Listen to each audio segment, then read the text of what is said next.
people who have a huge tablet in front of them. Yeah. That is, and it's responding really well. And this is the other thing. I think this is, as I get older, there's certain practices I've definitely moved away from. I cannot do this. My neck is, the cartilage is gone. The discs are gone. It's just, 40 years of sitting in front of a computer like this has ruined them. So, you get, I don't know, maybe not 40, but yeah. Shout out to, I want to do another name drop here because he's on the summit and this kid is freaking amazing. I'm trying not to curse. Charlie Falks. Yes. This Samuel L. Jackson expletive is 19 years old and kicking so much ass as character and then doing his own show running thing. And I'm going, how are you doing that? One, he hasn't been in the industry long enough for it to get jaded yet. So I'm working on a series, Bloke of the Apocalypse. It's just a web series. I recently got funding for it, so that was very exciting. But it's comedy, but then it's also so it's two characters, and they're comedic, but it's also moments. I want to surprise the audience by introducing moments of severe horror and drama and just surprising audiences. Sorry, I'm kind of rambling here, but I'm just trying to find my thoughts. Surprising audiences and merging genres, I think, will really kind of elevate what's being made at the moment. How can you take everything you're asked to do and make it benefit you? And that attitude will take you really, really far. I'm loving that. And it's like every time it's like, I'm glad you're saying so many things that can help our audience / me. It's like, the audience of one. Yeah. I have no idea what you're talking about, sir. I did not create a summit just to ask people the questions that I want answers to. Yeah, you did. That's exactly what you did. You know it. But that's what makes it great. The other thing I've found is if you work towards making a 5-minute film, it normally becomes a 7-minute film. So 7 minutes is a really nice length. 5 minutes is even better. So if you shoot for a 3-minute film, it's probably going to become 5 minutes. And that's because when you get to animation, your film will start to breathe. So, there's a lot more room. So yeah, I would just try to keep it really simple. And I once said to a leading games person who I respected a lot, and I respect people in games and all that, I said, who are your 9 old men of animation in games industry? Who are they? And they said, we don't have anything like that. I don't know. I said, well, who's your number one animator? Who would you hire number one? I don't know, because we just get it done. In games, as long as it moves, it's okay. And I kind of lost interest at that point. Not in the person. I never lose interest in people. But in that philosophy that, we just make it move and it's okay. Yes, the mermaid is the most important. I want you guys to follow that. I hope you'll post links for it. Syrenka, Legend of the Warsaw Mermaid. We have a website, we have social media, because I was forced to, and I still update it every now and then. And it's really exciting because we got one grant, the Ontario Arts Council grant, on top of the crowdfunding campaign. So now, we're really kind of deep breath. Everything should go well when it comes to production, and we are just wrapping up pre-production.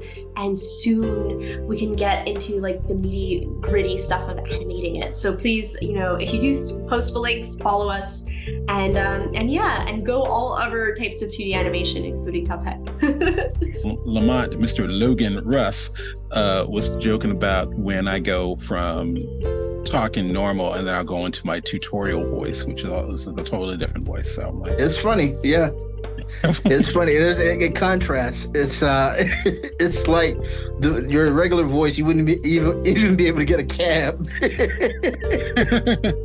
need a cab. And then your summit voice is like, "Hello, how are you? Yes. I have violins and stuff in the background. I don't know. Yes, how are you? Yes. Good evening and welcome to Tony's Corner. On this episode, we'll have Roger P. Funkle. He will be discussing his biopic and upcoming projects with the Philharmonic. Greetings. You'll enjoy it. Sorry, I got carried away.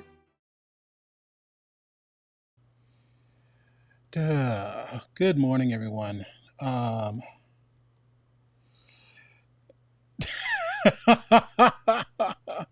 morning, Tony. Good to see you're sticking to your task. You have no idea. When there are several people that have reached out and said, "Hey, man, thanks for doing this. More people need to do this," and I respond each time almost with, "Thank you. This means more than you know," and I mean that because, full transparency, every year, Lamont, Russ, and I were talking about this. Every year I go through, do I want to do a summit again? Do I need to, sit this one out? Yesterday I was just exhausted, had a migraine, and I was going, I don't feel like doing part 2 of the summit today. And myself, I was thinking this, my wife said pretty much the exact same thing that I was thinking, but she was like, well, at least this time you don't have COVID. Because there was one time that I thought I had a sinus infection, and it was like, I think day 3 or day 4 of the summit, and I was just like flubbing on tutorials. I had all the head fog and everything. It's like, oh, you have COVID. But it was like, okay, fine, I don't have COVID. But yeah, a large part of this, there's technical stuff, yes, but there's a large part of it that's mental. Just kind of doing what you need to do. I want to share stuff with you all. I'm going to do this kind of impromptu. What is it? What am I looking for? Hey, Tim. Last day, boys. This whole week's amazing. Thank you. I really appreciate that. I don't know if y'all can even hear what I'm about to share with you. The one fun thing about technology, here's my little rant. Way back in the day when samplers, as far as keyboard instruments, first came out, there are people who were talking about getting upset about them. Good day, everyone. Hey, Darren. Getting upset about, well, no, this isn't real music. And I was like, well, I don't have an orchestra at my disposal, but if I can actually fake it on a keyboard, I'm going to do that. So I don't even know if this will play through or not, but we'll find out in a second. So I'll share something with you with respect to my journey, and I'm getting all fiddy with kind of getting all fussy with AI now, but I've been using AI for the longest time, even though they haven't always called it that. I'm going to try to play this. Let me know if you hear this at all.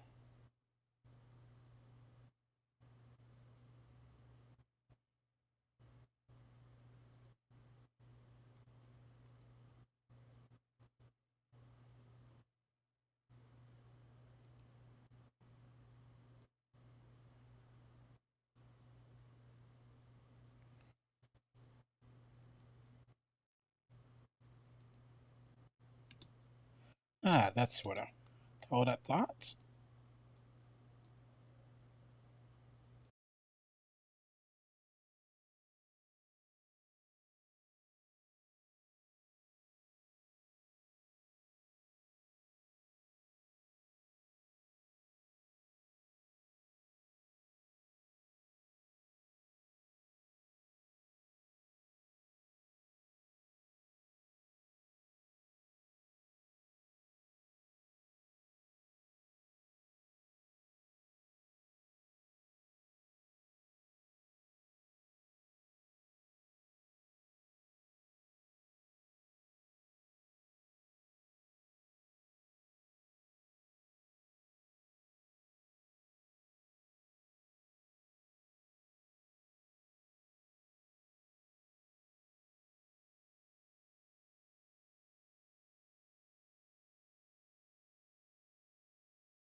I'm talking. God dang it. Long day. I just did this full explanation. It was not being heard at all. Oopsies. Let me see if I can do this again.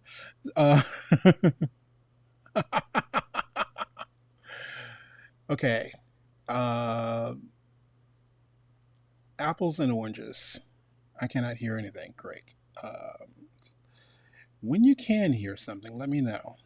We'll get this back on board here. I can hear it. Okay.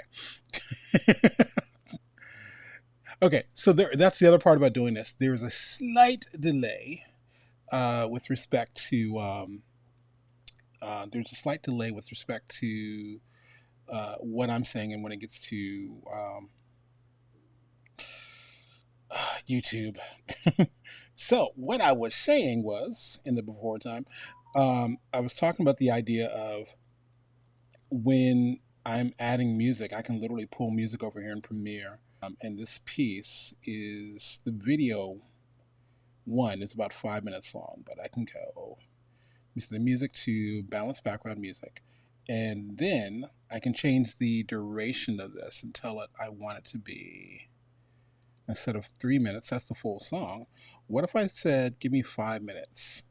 And it's not like it's stretching it, it's remixing it. So the idea is, you see these little dashes here in what's happening, or these little zigzags. And the music's actually doing like little crossfades and stuff. And again, I'm just, don't even know if that'll work or not. But the whole thing behind this, I think we all hear you. Okay, cool. The whole thing behind this is, that's not muted, that's there. So the whole thing behind this is, let me see if that even plays.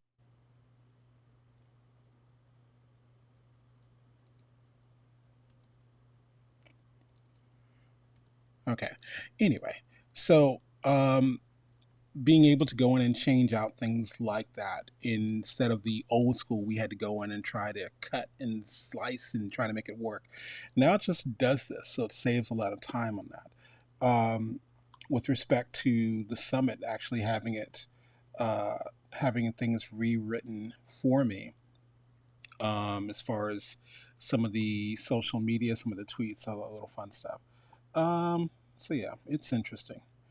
All right, where are we?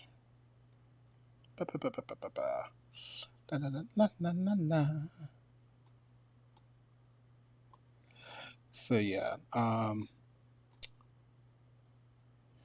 Mr. Blackburn, thank you again. I really appreciate that thought. Again, more than you know. So let's go ahead and get started. I'm going to do one little commercial. We still have a few seats left for, I'm doing a workshop tomorrow. If you're looking to learn the basics of rigging and harmony, even if you've never touched harmony before, it's going to be beginner friendly. It's a 3-hour workshop where I'll be showing you some things and showing you how to build out like simple or basic rigs, showing the basic parent-child rigging. Let me get back to where I was showing what. Harmony, thank you, and let's go.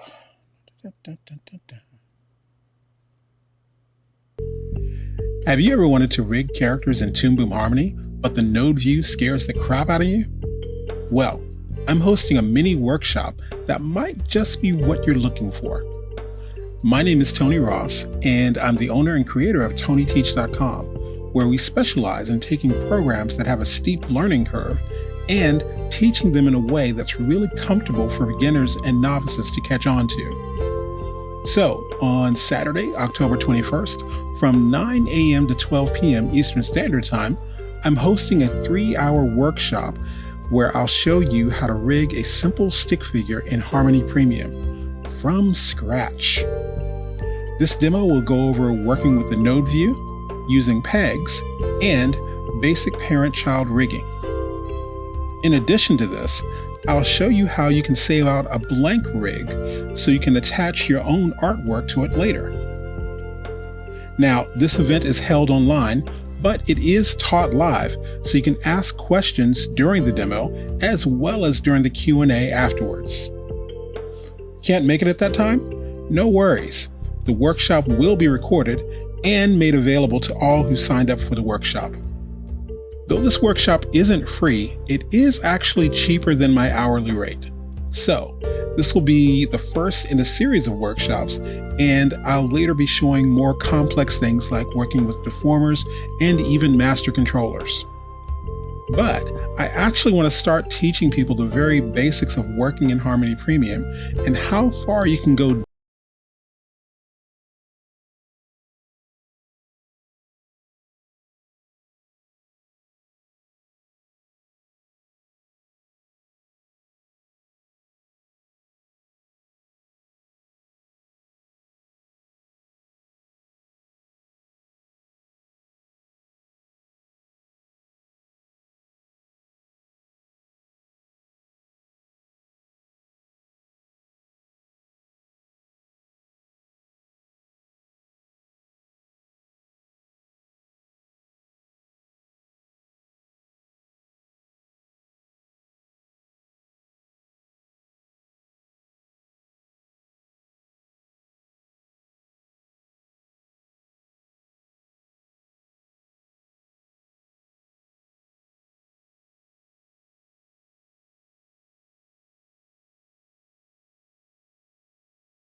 Hold that thought. Let me see what's going on here. Yes, Tim, that's you. All right, hold on. Let me double check and see what's going on.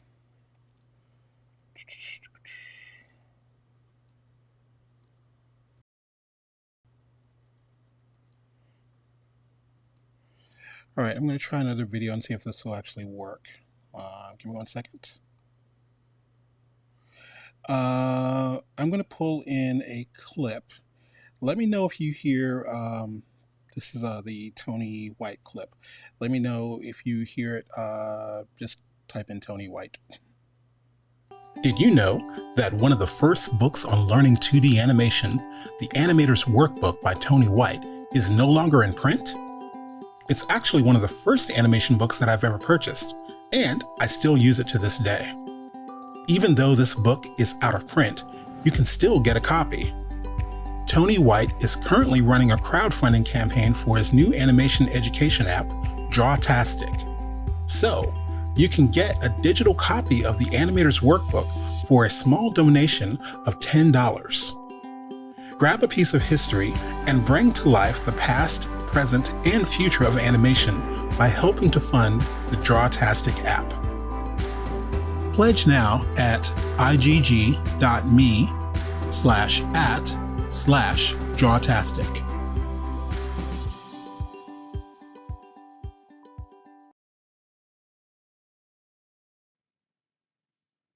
Hey, this is Tony Ross for the 2D Animation Virtual Summit, and I am hanging out with my longtime supporter and friend, part of the in the big old Toon Boom fam, Tim. Hopefully I'm pronouncing it right. Tim Giovanni. Is it? Tim Giovanni. That's great. Yes. Thank you. Welcome. I think this is the first time we've actually been face to face ish. This will be the third time, sir. Maybe we had some time. I know this will be the first time we're doing face to face, one to one. But yeah, maybe we've done a call in the past in a group. Okay, cool. Yeah.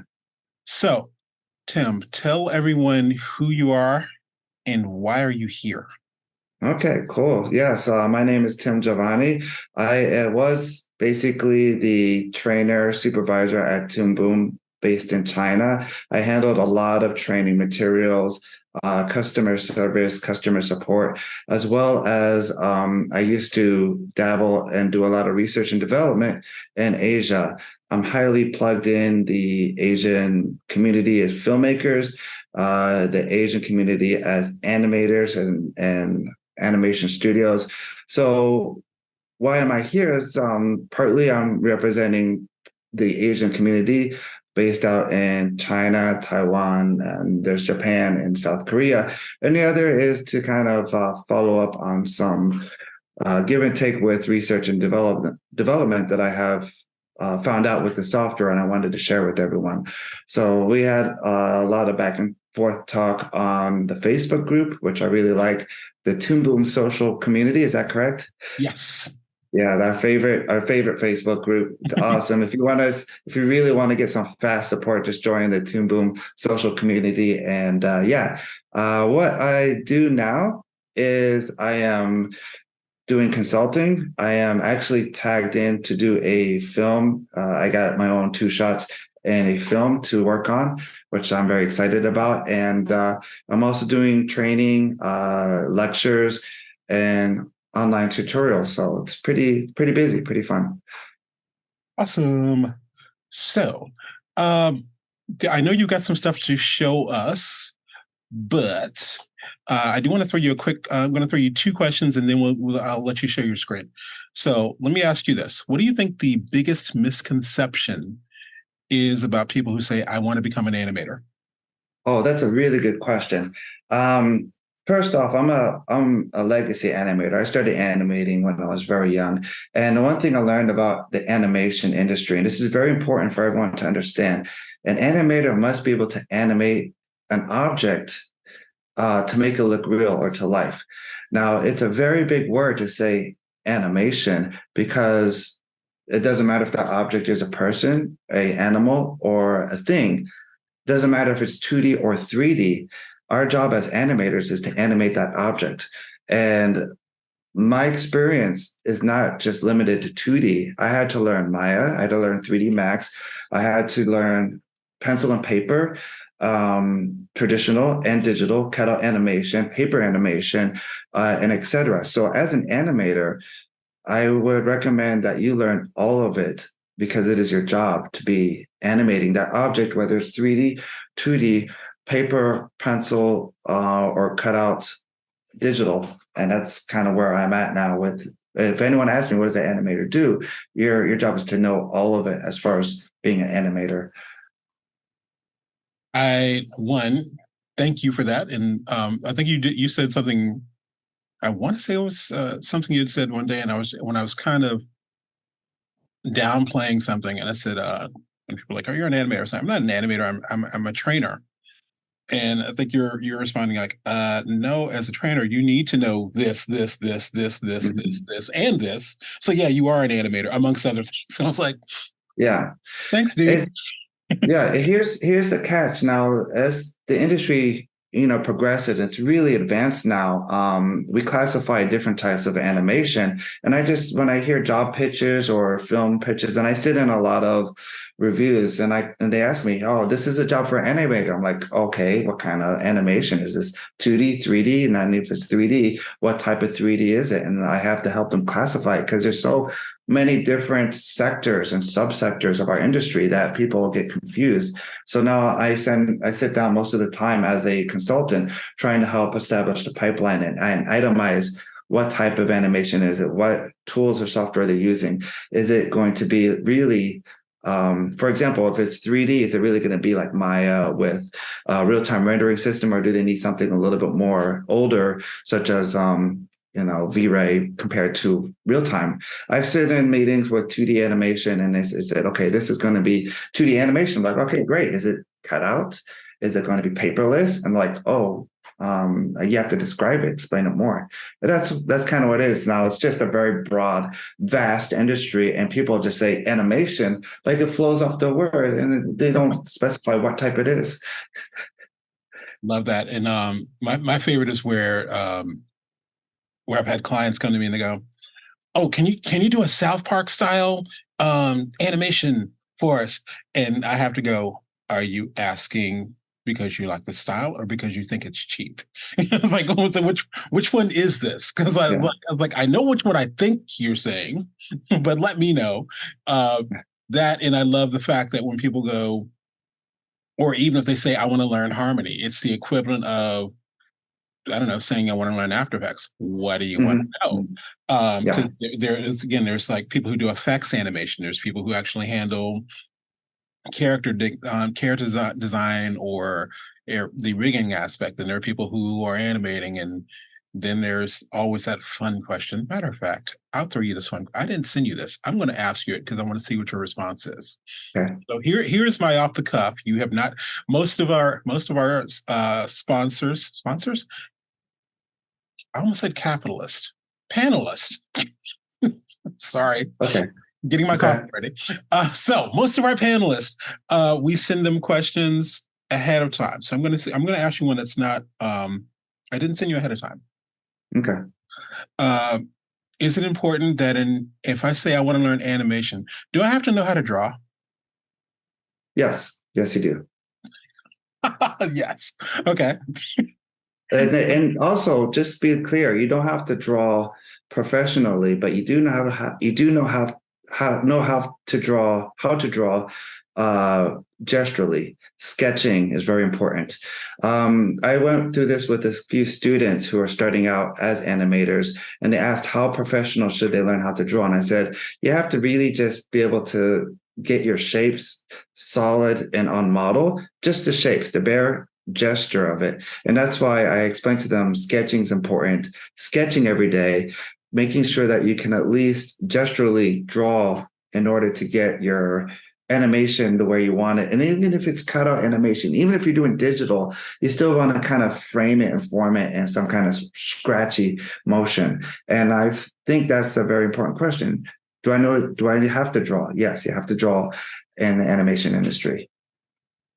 I love that, and I'm glad I asked you that question because I normally kind of go no-ish because I'm in from this, especially if you're doing cutout stuff. But I can't remember who told me this story, but I still remember where I don't know, director and execs were sitting out, and maybe it was this guy was going to maybe get the gig on something, but he pulls out his pencil and just kind of sketches something on a napkin. And I was like, yes, to be able to pull that off, yeah. Okay, well, I think with that, let me show something real quick, if you don't mind. Okay. Yes, hold on a second. Let me please. Yeah. Speaking about, okay, so there's different types of sketching. I'm going to show something. This is kind of like my rough portfolio. I've been in the industry for a long time, so some of it's good, some of it's not good, some of it's concept art. Some things I have not put into production because I have a lot of sketchbooks, and trust me, 10% maybe is used. 90% of my sketches have not been used or put into production in any shape or form. So this is work that is mine, never been used, free to show. It's okay, but it really gets a concept out of this Salem old. I wanted to do a feather top remake in traditional animation, but it never was seen through, but I sketched it out, and here are some roughs. Video games, I was working with a friend who wanted to do some 2D animation for video game, and this is really rough, but it gets the idea down for the game. This is for a sci-fi cartoon that was never put into production, so you see how rough it is, but it kind of gets the concept done, and it doesn't need to be like spot on perfect like you see on a lot of people's artboards, but it does get the job done. And then I'm able to show people in the future as I go and talk about these projects. Yeah, I've done children's artwork a lot. This is my bread and butter here in Asia, as well as doing commercials before the pandemic. I was making bank off this style, which is, what would you look at this style? What would you classify it as? There's a couple things, and I'm trying not to sound stereotypical. Almost like especially this one. It reminds me almost like an anime, or maybe a little bit of Ghibli style put in there. But where were you thinking? I was thinking just classic Western, slight Hanna-Barbera, slight Warner Brothers. Okay. But it's very, yeah, my style is a little bit older. That's one of the things I could take away from, is that I have an older style that is appealing to some of the clients here. So that's why I show this. Yeah. It's pretty wild. But then the pandemic hit, and then I worked with Toon Boom, and we could talk about that now. Cool. Yeah. Do you have any questions about the Toon Boom experience? Yes, ish. And I'll tell you, there's what was it? I joke about this. I love our Toon Boom family, and one, in case you all don't know, I do a lot of contract training for Toon Boom, and they are one of our sponsors. Thank you, Toon Boom. But I was two things I say about them. One, they are big enough to be awesome, but small enough to listen. Because when people go, I wish they would do this, and Toon Boom needs to do this, I said, have you written them? Because they kind of listen. And the other thing was the fact that that they are more secretive than Apple when it comes to working on things. And it's like, because I'm thinking like, I think I'm in the inner circle on some things, and then it's like, oh wait, this just came out. And it was hilarious. I was blessed to I'm going to officially call myself the voice of Toon Boom, meaning I got to record 2 different video on demand courses for them. And because when part of it was saying, oh yeah, Tony's voice, I was like, well, thank you. But I remember when those were released, I was like I kind of saw it pop up on LinkedIn. I was like, oh wow, those are out there. It's like, dudes, y'all let me know. I can tell everyone else too. But one, I love the fact that they're constantly coming up with stuff. What's your experience been? Very positive. They took me in and they really trained me well. Hold on one second. I'm going to share my screen. Okay. Here we go. Let me just close this. We don't need this. So yeah, I was going to show something. Give me 1 second. Work for show. So here we go. Starting with them, they're really awesome. Yeah, the company's awesome. They're very positive and forward thinking. Here's where I started with certificates. They really got me trained up really fast. So this is the first thing they did. After learning the inner circle and getting certified up, they were teaching me a lot about the technical side, a lot about the customer service side. And also I wanted to show this. I found like there's different levels of training tiers for people. And that's what I really like about it. They do care about the customer. They gave me the training on how to interact in social media. And then out here, and especially in Asia, I was on my own with my colleague Guhao. So I had me and one other person, and we were handling all of China. And that's a lot of users. And we had to be really on our feet with the questions, the customer support, the software, because there's 3 software packages: Producer, Storyboard Pro, Harmony, all the nuts and bolts for each one of those software packages, and the training. And that's where like it was really interesting, because I had to be on my feet. And I was never, for this company and also for my career, I was never once specifically just a cutout animator. I never was a storyboard artist. I was all of it, all at once, for 4 years straight. As really radical. And that's when like things started to really speed up in my education with the software, and applying my knowledge from 2D animation and 3D animation to the software to create up with these radical new ideas that I started to kind of pop into the social media groups. Cool. In a sentence or two, because I don't want to, I still want you to actually show some really cool stuff as far as behind the software. But what exactly is Toon Boom Producer? Okay. Yeah, I'll explain that very clearly. Give me a second. I was going to explain the education levels. Hold on. So Okay. Toon Boom Producer, actually, from my understanding, and I used it, I think, a lot for a year, it is a shot management software in and out. I actually use Producer with 3D production. I set it up as a demo for 3D. I set it up as a demo for 2D. I customize the pipelines. It's actually deeper than what people think for customization. It has the ability to have checks. It has stop points. It has the ability to have group conversations and shared videos so people can edit, sketch on, send feedback notes. All in all, it literally is kind of like ShotGrid, and that you can check, edit, stop shots in production, sending out to a mass blast of people for them to review, and then getting the feedback in. It has the ability to sync in with Harmony. It has the ability to sync in with Storyboard Pro. So that way in Harmony, there's a script. All you have to do is hit the button, and then that shoots the scene off to producer, and then people can see the scene, send feedbacks, and then send it back through producer and edit back into Harmony. So that was the idea. But on my side, I find it to be very interesting because I actually set it up with Unreal. I set it up with Unity. I was able to set up all these different things. Toon Boom didn't like it. Actually, they didn't. When I started doing these different setups, they think I was, again, breaking the software. And I almost did break the software because I was getting too radically deep into it. And again, I'm quasi on contract, so I can say as I please, but I really liked it for what it was. And it can be, yeah, we're sending feedback notes for the next level, the next round of updates. But it was really just a shot or a system to check production and get feedback at a faster rate. Cool. All right. And you're also you said the different levels. I know was it associate? Then there's you mean training? Yes. Let me show. Okay, so right. Here we go. So right.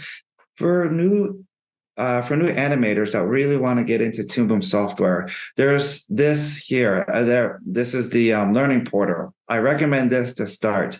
The learning portal is just a DIY, do-it-yourself, step-by-step training that gets you started and kind of where to upskill or just learn how to use cutout animation if you're not familiar with cutout animation, or if you're not familiar with paperless animation. It has the foundation courses, but this is not guided in any shape or form. It's just for you to start DIY. The second one is here, the courseware. This is more of the video instruction courseware, and it does have a price attached to it, but literally it is a very cheap way to get a more guided video course on how to learn. And this is made by professional instructors, and Toon Boom has used for this. I think, Tony, you're also in this kind of tier system, right? I am. Yes. That. I was like, I know that character. So yeah, there's that. Because I think this is the one I know that they definitely kick towards. I know one of them to kick towards definitely towards schools. Yeah, it's like that thing was like where they can actually do the different programs like that, as well as I know what's the other one? There's this one and the animation study. That's it. That's the other one. So Toon Boom has these tiers. I think these are really good. Again, if you're doing a classroom and you have to do 30 students, you need to really standardize it. And this is a standard that helps students get into digital cutout animation for TV production.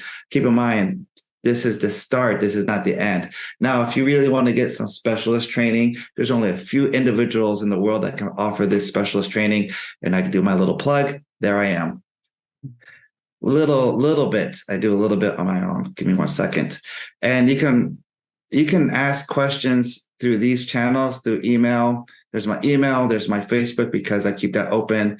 This is my web portal, my Wix, which is always up. And this is my Wisant for those who want something a little bit more special that has to deal with, it's more technical, or it's really not in the standard training, which is, again, I will do some show and tell, of course, to show what's going on. If you notice, I'm really on the ball with it. This comes down to training from Toon Boom. I'm doing a very good job of also teaching some things that are older, classic style. Now, YouTube is good, I believe, but it doesn't show all of it as far as classic animation or limited classic animation that they done in Warner Brothers. So I kind of go through some of those old techniques. There's a lot of old techniques that are just not used anymore, but it's good to see. And sometimes a specialist is helpful. Coolness. So I want to see some of the stuff you're talking about showing in Harmony. Yeah. You ready to rock and roll?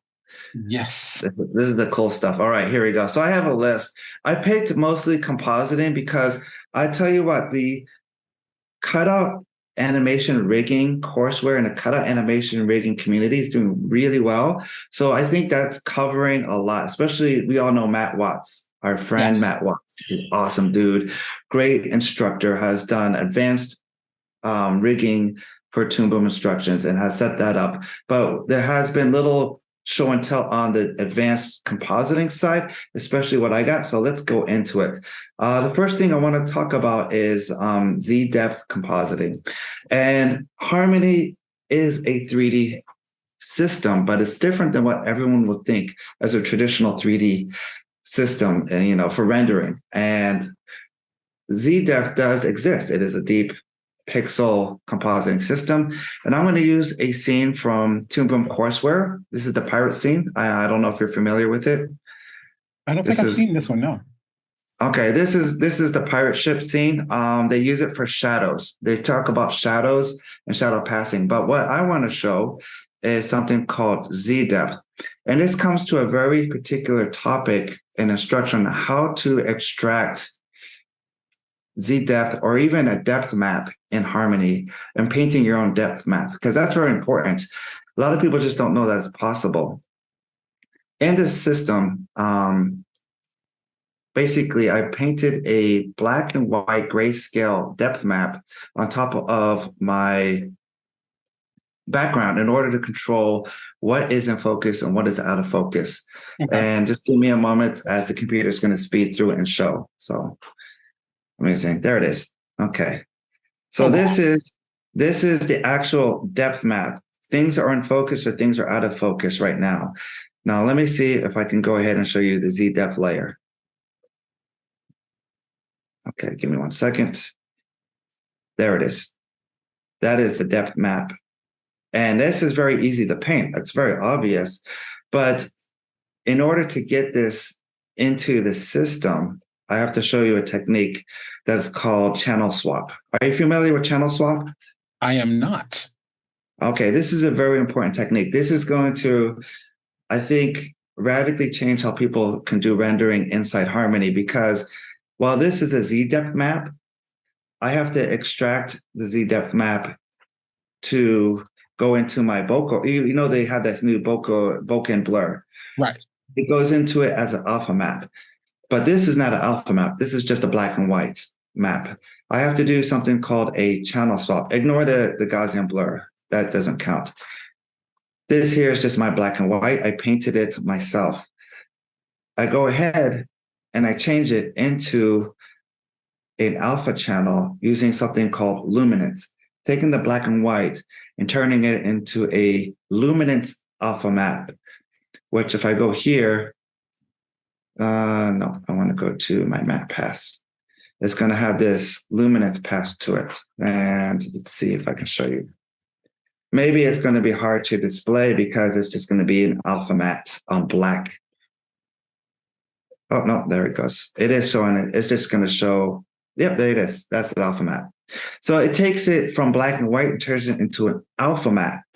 This means that you can have all those after effects with distortions, lens distortions, heat waves, heat distortions, all that cool after effects, particle and magic effects now come into play as you have your RGB and you have your alpha. Now you can have a Z-depth map to have things look more realistic. And this comes into play into the next few lessons that I'm going to show.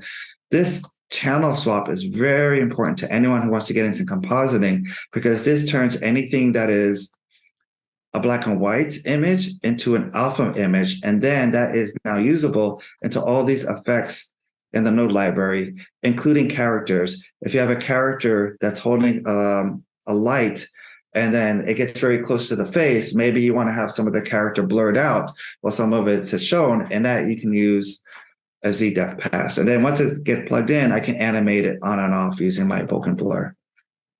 Sweet. Does that make sense? It does, and that's kind of my brain is almost melted. But okay. It's like I was like, holy crap, I didn't know about that. Oh wait, I didn't know about that. Well, that's just the first thing. Well, that's the first thing. Just give me a moment as my computer speeds through. Yeah, that's just the first line of discovery. Now, Harmony, while my computer is going, and I have proven this through a lot of R&D, has Z-depth, right? Because I just showed that. Harmony has normal map. It does have a normal map. Harmony has the ability to take objects and turn them into normal maps. So I'm going to show those. Well, maybe not this one. This has already been proven. But I'm going to show something else real quick. Let me take a look. I'm going to go for speed. Oh, my favorite. Yes. I'm going to show you something called shading light test. Now, we all know Harmony has a shading system. Right. This shading system has highlight, and we see in highlight and shadow, right? Right. But I want to let everyone know that this highlight and shadow system is animatable and can be built into rigs. And the reason why is I have this crazily excited. This is my own personal demo with all these channels to kind of show and tell. The detail that Harmony can do for 3D, quasi 3D rendering. I would say quasi, it's just not real 3D rendering. You have to set it up so that way it can do the things that 3D does. So let me just go into it very quickly. This is a series of drawings that have depth maps. These are the actual volume nodes here. Mm-hmm. It's a drawing attached to a volume object, which makes it into a 3D object, a 3D plane. I give it some depth, and then I give it a peg. So now I can animate that depth. That means any part of the character can be extruded or intruded based on my peg. It's a little bit hard to think about at the surface, but the long story short is, now if she moves and I want her nose to protrude out more, I could just animate the nose Z based off the peg, and the nose will stick out more. And the result will be, I'm going to show my, this is a very complicated character. I'm going to show my blue channel display first. The result will be that the nose will stick out more, will add more shadow to the face and the eyes, as if the light was going to reflect into it. And I do have a lighting rig with this. So it is advanced. This is advanced shading. As it's rendering, it has a normal map. It has a light rig. It has ambient occlusion. It does have some subsurface I added to the skin. So that means if the light passes through the ear, I can actually make it turn red a little bit, subsurface scattering. And then, yeah, I built it all onto these channels here so I can see it through different displays. But basically, if you're building a 360 rig, or let's say you're even building a 180 rig, and you actually want to do it with lighting and shading, now it's a possibility to build that into your rig. There it is. This is my visual guide to help me see what is in and what is out. I call this my blue channel pass. And what that blue channel pass does, basically, it's a little bit messy. Again, this is a very old demo. This is my normal map, so I can have normal specular shading. This is a highlight specular shading. And there it is. There's my ambient occlusion. There's my tone shader, highlight passing, and there's my diffuse. This is the red, green, and blue. So that's a very, very much a red, green, and blue shading system. This blue shading system is basically with the red and the greens turned off, and just sending out the blue channel to see what is sticking out or what is basically in the shadow, or what is in the shadow system. If I turn on my diffuse pass, you can see that there's the diffuse. I have my light position display, and my normal path. Let me show you my normal display. Adding all these channels together will result into a new style of character that I designed, which is it's only rarely been used. And we all know the movie Klaus has developed it, right? Yeah, a few other individuals have developed these types of characters before, but they've never been fully used in production because it's just hard to teach how to train or how to use it. But now I can show and tell, and I'll just wait for the computer to show me my normal map, and then I'll show you the final result. I'm going to actually stop talking because you may need to cut this part out. Okay. It's gonna be like a rendering time. Okay. But also, you can ask questions too while we're spitting out some numbers. All right.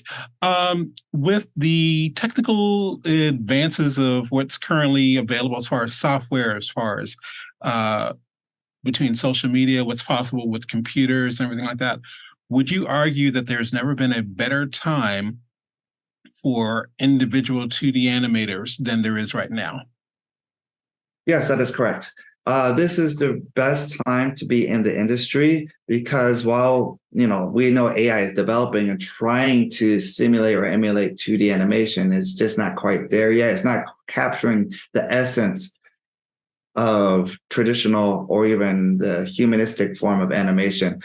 The content requirement is still explosively massive.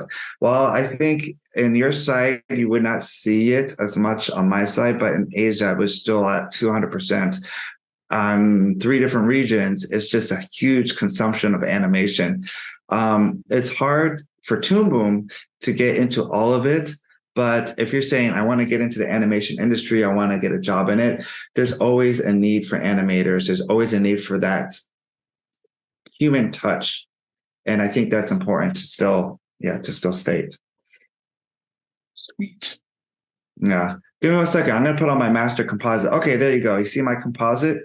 Yes. Okay. If you set up everything correctly, you can control all of this and animate it on a rig. This is my light setup. All I'm going to do is I'm going to take a screenshot because we're going to need that. And then I'm going to switch to 2, and I'm going to move my light. So this was just a demo. I showed it to a bunch of individuals here in China, and they really liked it, that it can do exactly what it is supposed to do, which is if the light moves and animates, the character shading will move and will move basically with the light. I did not animate anything in the character, but I set up the depth map. For this type of character, it takes planning, takes experience, and it takes practice. But if you can set up this, then you'll basically, again, change the game in shape or form of using a rig, a cutout character rig with depth and shadow built in. The rendering time's actually very fast, considering that I'm using a very slow i5 with 8 GB RAM and not a very good GPU. This is my web computer, but I have tested it on a series computer, and it's still really fast compared to doing 3D or even I know South Park used to use Maya, and now they switched over to Toon Boom. So yeah, Maya 2D animation is slower rendering compared to this. Okay, here we go. 2. I'm going to save 2. Give me 1 second. There we go. Let's go to 1. There. See?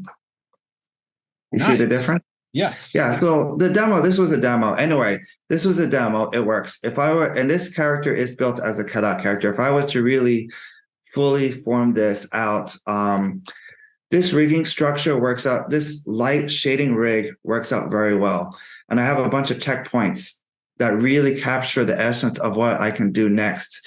So I have a normal matte, light position, diffuse pass, shadow pass. This is I guess we call it Z depth. I could do Z depth on her if I wanted to. You can see I still have a little bit of that, and I have an ambient occlusion pass as well. So all of that works out just fine. That will really help me bring into some other topics that I want to discuss. So ready to move forward? Yes. Yes, let's get into the next one. Great. Okay, let's see if I'm on target. Oh yes, sorry, my bad.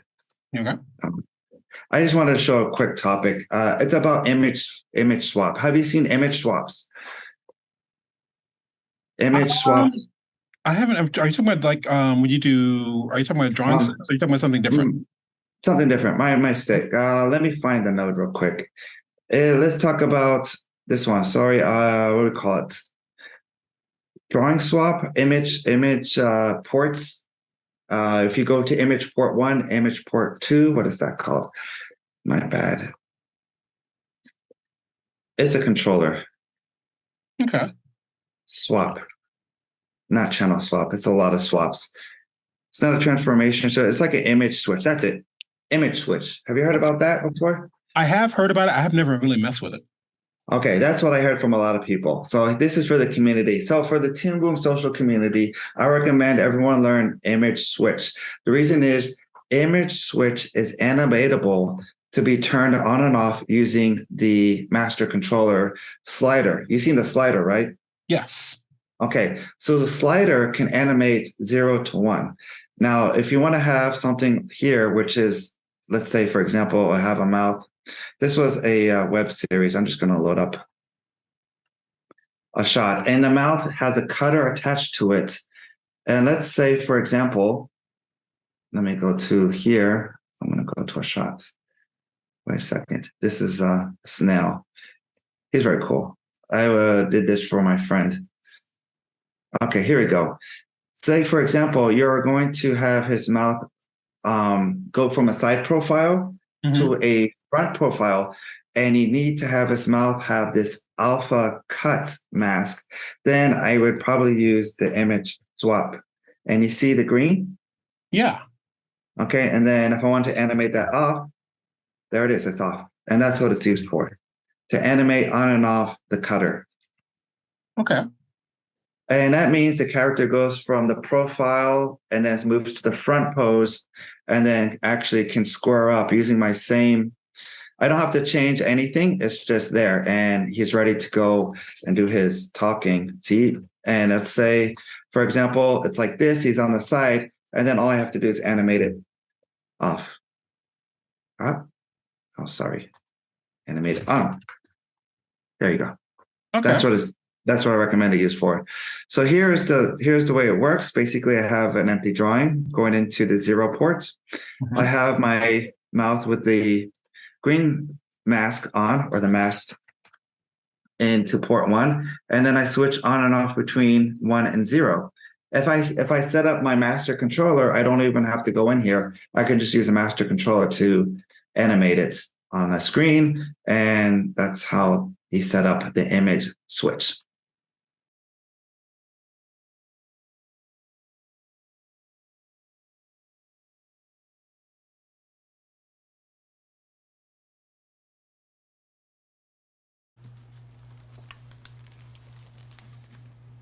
Alrighty, and we're back.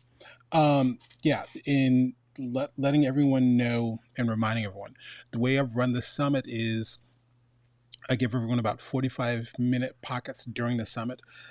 Next week on YouTube, there'll be 2 separate playlists. It'll be this particular playlist that's running, and the other playlist will be the one that shows the videos as a whole, without any like cutoffs or anything like that. So I can't remember how long Tim's is, but he does go more in depth into that, so it's pretty cool. La la la la la la la la la la. Give me one moment. Let me double check and see what's next up on our schedule.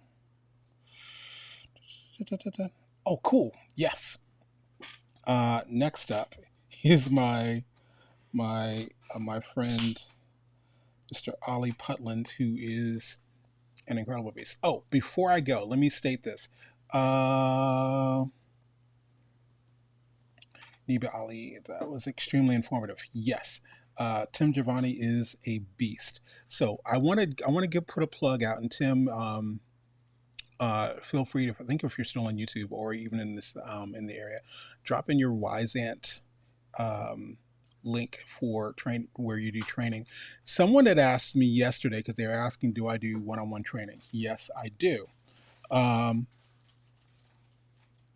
Let's say, thanks, Tim Antonio, of course. Yes, you're quite welcome. Someone had asked, you're welcome, Tim. Someone had asked, do I do training? Yes, I do. Do you do one-on-one training? Yes, I do. And they said, are you certified? Actually, no. I did help write one of the tests, though. So, and I bring that up because, is Tim certified? Hell yeah. Tim is scary, scary awesome. So definitely, if you're saying, "Oh, well, I want to be trained by someone who's certified," look Tim up. He's got a depth of knowledge.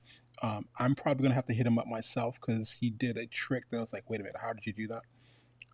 Gotta love Toon Boom, especially Harmony. It's kind of like Photoshop because there's 5,001 ways of doing things, and then there's stuff that you've never touched before.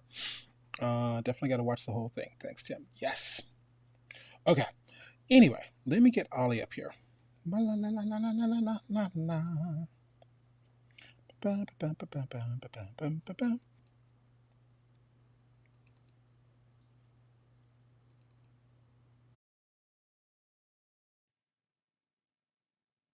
Hey, this is Tony Ross for the 2D Animation Virtual Summit, and I'm hanging out with my really good friend and colleague in inspiration, good grief, from, is it across the pond?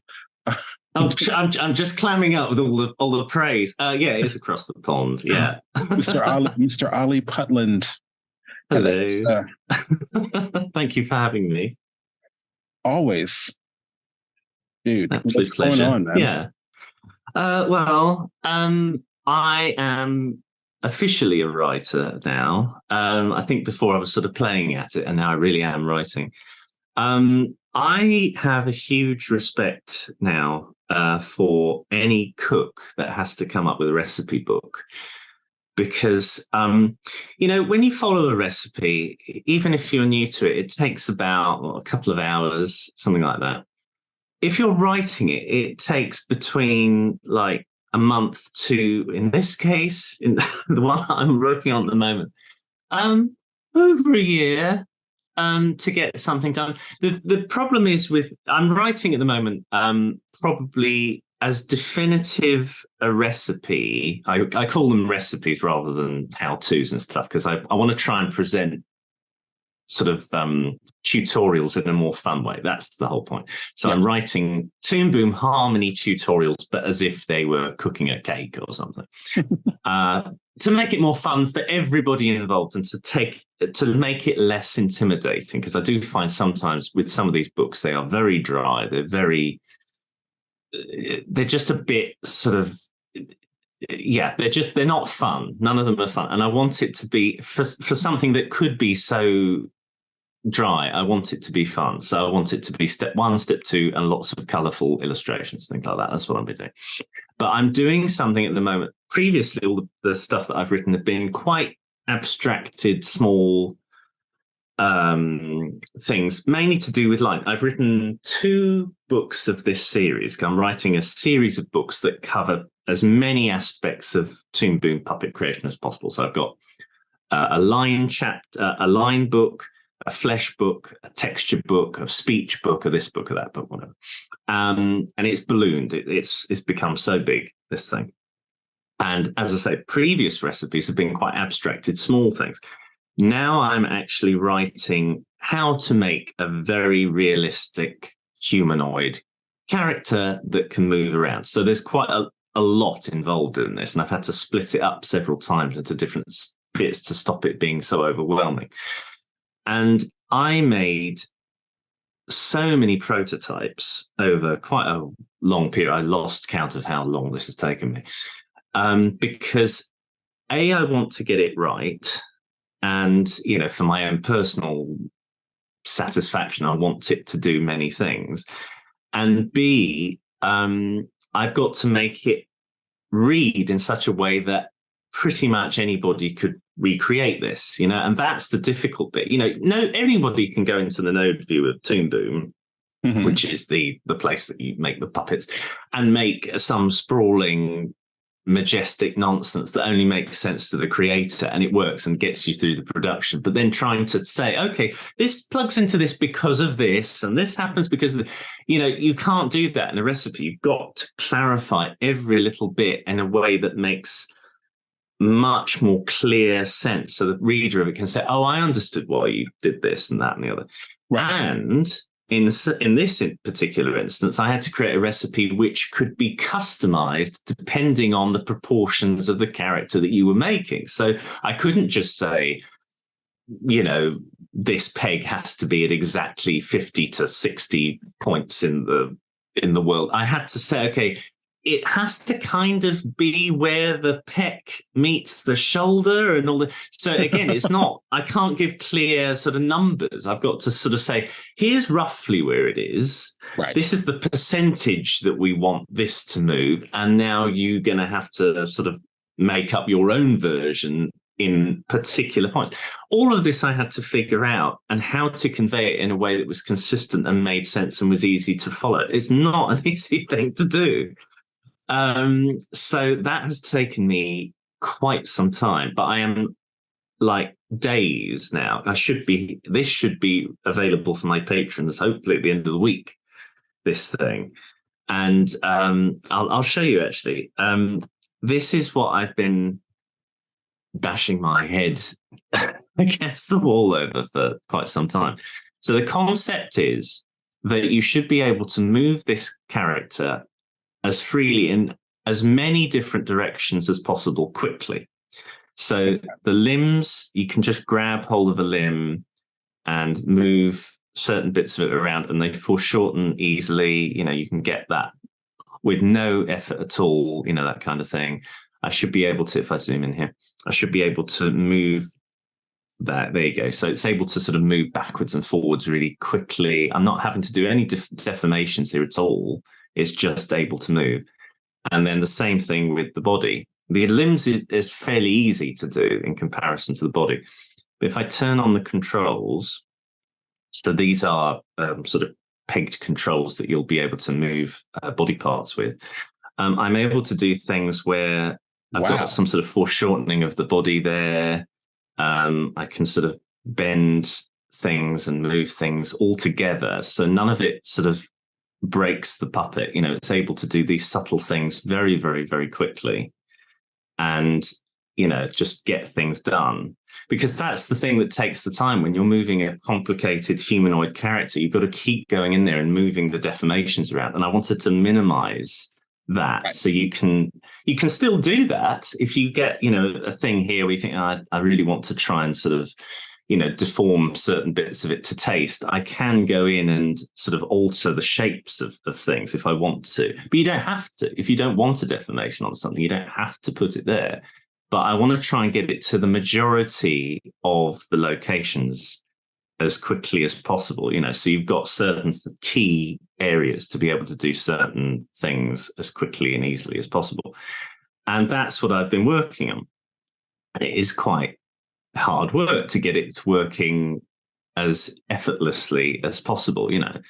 I wanted it to do as many different things. So say, for example, I liked that rather awkward, weird pose, but then I can sort of move the body around and get it to sort of do certain things. Obviously, it doesn't do all the work. You still need to then sort of move certain things around manually. Right. But, it gets you a large amount there, and then you have to just fill in a little bit. So it speeds things up a lot, and I can do, let me see if I've got some poses that I saved. So here was a pose that I did with it. That was a slight, change that I was able to make. I mean, that took no time at all to make that sort of fidget, you know what I mean? Right. And then what we've got here is another one here. Let me turn the controls off. Oops, the other way around. So there, another one there. And behind, that was better, that one there. So yeah, there's a few bits and pieces, but I'm able to get these sort of amazingly, large foreshortening and whatever going on. And and you'll notice here, little things that you don't really think about are suddenly much more obvious when you've got a character this dynamic. So like the lines here are quite thick and thick here, and they're not here. And the reason for that is because when you're making things bigger and smaller, of course, the line gets bigger and smaller with it. So I needed to be able to have controls where the line would be changeable. So when I hit render, the lines are the right size again. You know what I mean? For the most part. But I had to have these sliders here to be able to change the line. If I go in here, I can, is it this side or that side? It's that one. Yeah. There we go. That's there. I do it on for the. I had to show the bit that went a bit weird. There we go. That's better. It's clearer for the legs. The arms do work normally. It's just I've clearly got the wrong version of it showing you here. But anyway, but you see here the line work for the legs is able to be changed depending on, where you are in the puppet. So I'm able to sort of go in here and change the line thickness depending on how dynamic the stuff is. So you can, alter things on the fly. And I had to do that kind of thing. I'll just rewind back. I think, there we go. But yeah, all these subtle little things that you had to think about which aren't obvious when you start, and you're always going to have to need these extra little bits and pieces. So every time I would come across an issue like this, I think, okay, back to the drawing board. I've got to sort of figure out easy ways to do things. And that has been my life for about a year, mainly this particular recipe, because it's the one that so many people need. It's born from when I was working on Doctor Who, the Macra Terror, and we had humanoid characters in that. And I was frustrated that the heads that we'd spent so much time working on moved really nicely with the master controllers, and then the bodies were quite stiff.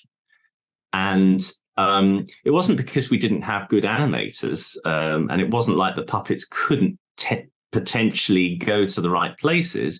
It was we just didn't have the time, to move characters this complicated in a subtle way. And so it's all about trying to get as much out of the resources that you have as possible and being able to, come up with some pretty decent characters that are able to move well, quickly. Like you do with a stop motion character. If you had a stop motion humanoid character, so long as it's well built as a puppet, you can move it around and you're not having to go through phases of tidying it up and, fiddling around. You might do if it was a plasticine character, because then you can sculpt a bit. But even with that, you've still got an underlying armature. And, for the most part, for any stop motion work that I've worked on, it'll only be very select areas that has plasticine. For the rest of it, it'll just be latex made to look like plasticine or something like that, because they've got to get the seconds out, So that's what this was about. It was trying to do a really sophisticated looking character, but as fast as possible, without endless amounts of redrawing the character in large poses, which could then be rigged a bit. This was, can we get as much out of just one puppet as possible? And then minor tweaks. So yeah, that's what I've been doing. And it's worked pretty well. I desperately want to do some animation with it. But I'm curious on something. If you would like, I'm curious, because I know looking at this on the surface, it's like, whoa, that is awesome. But how terrifying is the node view of this character? Well, that was the other thing that I was wanting to make sure wasn't terrifying, because it's very important that when you're, as I said, when you're creating these things, it's got to be easy to understand. So what I did, the concept of this was that you notice here you've got all these different labeled, colored, text button things. The whole concept is that it's run off these master pegs, which are copied and cloned throughout the puppet at various lengths. So to minimize endless amounts of strings that are pulled and pushed all the way through the puppet. If you just say, oh, I need an R peg or a U peg or a T peg or whatever, it can just be installed, a clone of it. And then wherever a T is used, they're all going to do exactly the same job. You can see here it's sort of updating. It's just the X and the Y of any of these that's being moved around. So that was the basic concept of the whole puppet, is that so long as you have these set of master pegs dotted throughout, it cleans it up quite a bit because you're able to copy it endlessly and put it in, and had variations. And this is the puppet's design. So you've got the main rotation, which is just that. There's nothing particularly complicated about that. And then that goes into the pecs and the lats. Then you've got a convergence node, which again is fairly simple. So it's all about just compartmentalizing small chunks of information and doing it in a way where the flow of data isn't too overwhelming all at the same time. You know what I mean? Yeah. So again, that's small. It's all about these little pellets. This is just, this sort of stuff where it's got a little coloured nubbin on the side is more to do with the master controller stuff. So when you've gotten rid of all the master controller stuff, you're just left with the drawings. There's nothing particularly special about any of it, really. It's the multiplicity. This is probably the most complicated bit. But again, once you get rid of these and that, because they're all master controller stuff, you're left with something which is repeated over and over again. I'll just put them back again. There we go. But you're left with things which are pretty much repeated over and over again. So like a profile turner is the same as the profile turner here. So you're getting, I'll have just a page to say, this is how to make a profile turner. And this is all to do, again, these things are to do with master controllers. So when you're creating the basic character, away from these things, none of the complicated stuff in terms of how it appears is there. It starts to look more complicated in the node view once you put the master controller stuff in, and it's only really for the pecs bit actually, and the lats bit has a little bit of fiddliness.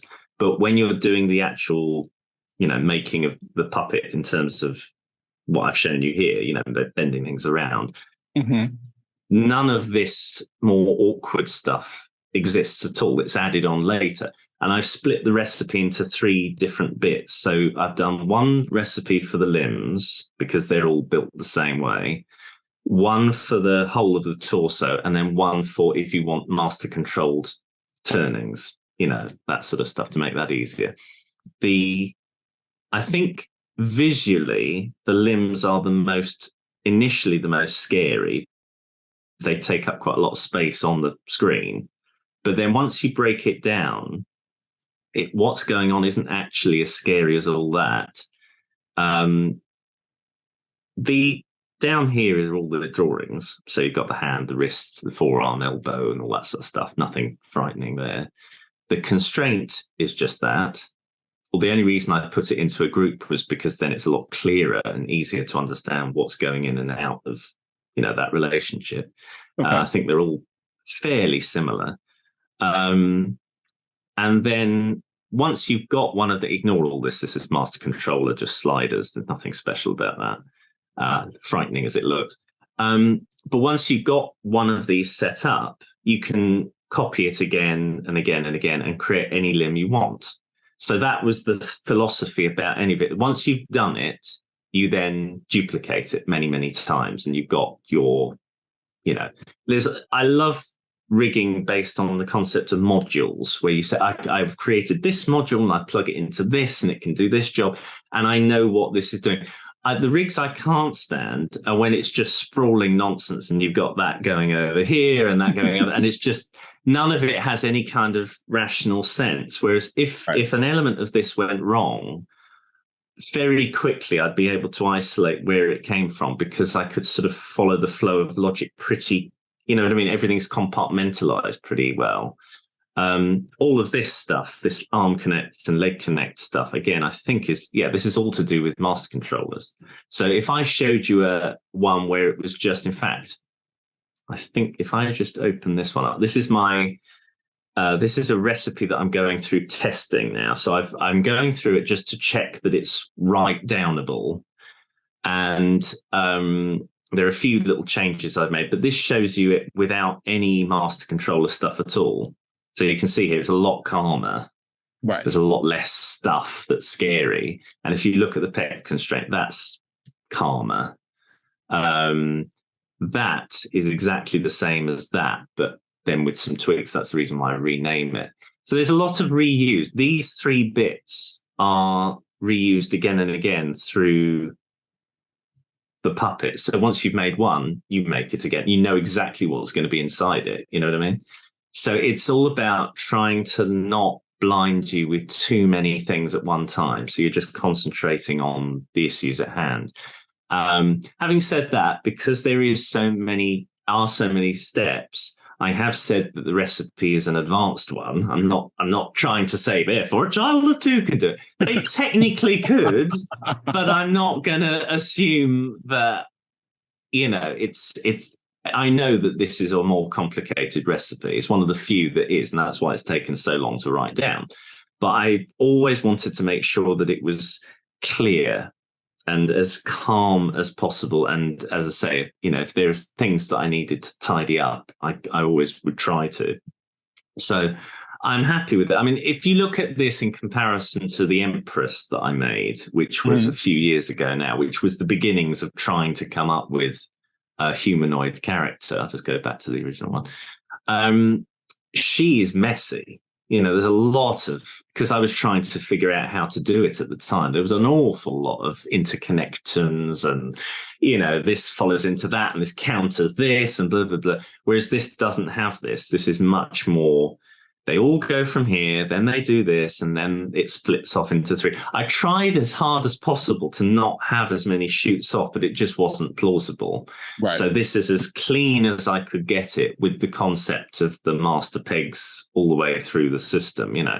I mean, the original take on this, I didn't even have any master pegs. The concept was going to be that you just grab a body part and move it. That's what I wanted, but it just wasn't feasible for the level of complexity that I'm able to get with having this, you know what I mean? Because that movement is very different to that movement, but it's in a very similar area on the puppet. So you think, well, how do I do that? I can't just grab hold of a different part of the torso. It's not going to be obvious. So if I do have these grabbable handles, then I've got a huge amount of flexibility, and it's not too complicated because I'm just moving a shape around, So that was, that's what I've been working on, and it's largely paid off. I'm happy with the result. I just wish it didn't take so long. You and I are on two different ends of the. You and I are on 2 different ends of the spectrum. One, because where my wheelhouse is, where I'm usually working and teaching people either just starting out or had never even opened the program before. So I love this, and this is, again, one of the things that I find very inspirational about what you're doing is I'm going, yes, now, how do I, what is the opposite of this? What is, like, because again, we both have seen some crazy rigs. I'm like, what the hell? Why is that? And my thing is normally coming from a beginner standpoint. Beginners are terrified of the no view anyway. So I know. How do I do not show this? Well, the thing is, having said that, I always make sure that I try to tackle the human element when I write things down. So this is the recipe as it stands now. There's things wrong with it, but I start, you see, here's my notes. You see, I'm going through it thinking, I need to rewrite this because it's not very clear and stuff. So the red text is me going through it and thinking, actually, this could be written a bit more clearly and stuff and things like this. But I try to not overwhelm the page with too much information. I try to keep it simple and easy to understand with not too many blobs of information as possible. So in theory, you could just go through it and step by step recreate it. And people have. What I want to do as well as this is create a video of me making it as well, because I know that there are going to be some people who just I can't anymore. Yeah. Whereas if they see it, they think, I understand what you mean now.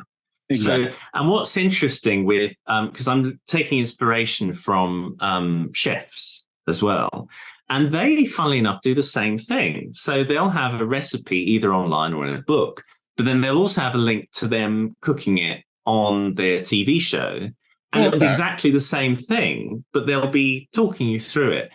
And it is, I get a lot of benefit from seeing both, because I think, oh, I understand. So I'll remember that when I come to step 12 or whatever, you know?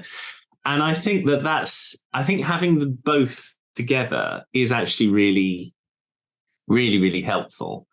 And people get it. And it's surprising, you know, people who have read my recipes, I mean, as I said, this is a really complicated one, so this is not a standard thing. But people who've read them are a combination of people who are just, you know, amateurs, and they're doing quite advanced stuff, despite the fact that, you know, they're only just new to the program. And I do keep saying to look, start with a simple character. Yes. Oh my Please, God, yes. You know, do a simple one first. Don't go for. But because they have I mean, I was the same as this when I was starting out. I wanted to create, you know, some very Steven Spielberg thing before I even started. And the good thing is, because you have that drive, if you really want to, you do push through the difficulty and end up creating things that are insanely complicated. So, but you know what I mean? I would still say try something simple first, because then you have a lot more fun with it. I mean, that was the thing that frustrated me about the Doctor Who thing, was that because the characters had to be so complicated looking, and this isn't just what we were working on, this is all of the Doctor Who's, they're all really complicated. But the problem with that is that you end up spending so much time lavished over making them look on model and making them, you know, this, and this. You think, okay, well, acting, you know, fun, where's the spontaneity? And it would be better if the characters were simplified, you know, and simpler and easier to have fun with, you know.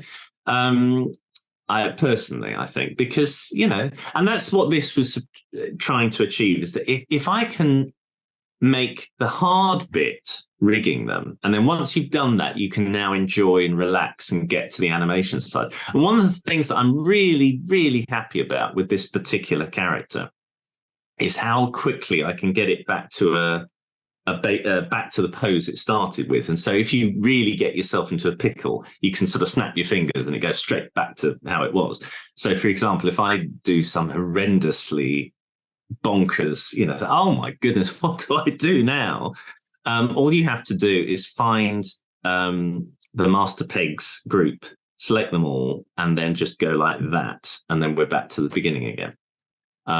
So at no point will the character fundamentally break too much, you know what I mean? And I think that's go on. Bend them into the crazy thing again, and I just learned this from Lindsay Noller. Okay, select all the pegs, or the okay, yeah. And I'm curious, can you press R on your keyboard? Well, on my keyboard, it might mean a different thing, but I'll try. Okay, there we are. Yeah, okay, cool. That does the same. Yeah, because I was trying to do the whole little reset thing, and I was trying to do it in the because I'd already twisted the character, and there was a arm, and I was doing this in front of her, which I was joking about the fact that it's like me doing on a recording, me rigging in front of my professor, because she. Oh, it's awful. No, I've had that all the time. It never works. And luckily, people are really forgiving. But it's so embarrassing. Yeah, she starts going network view. I was like, what doing a network view?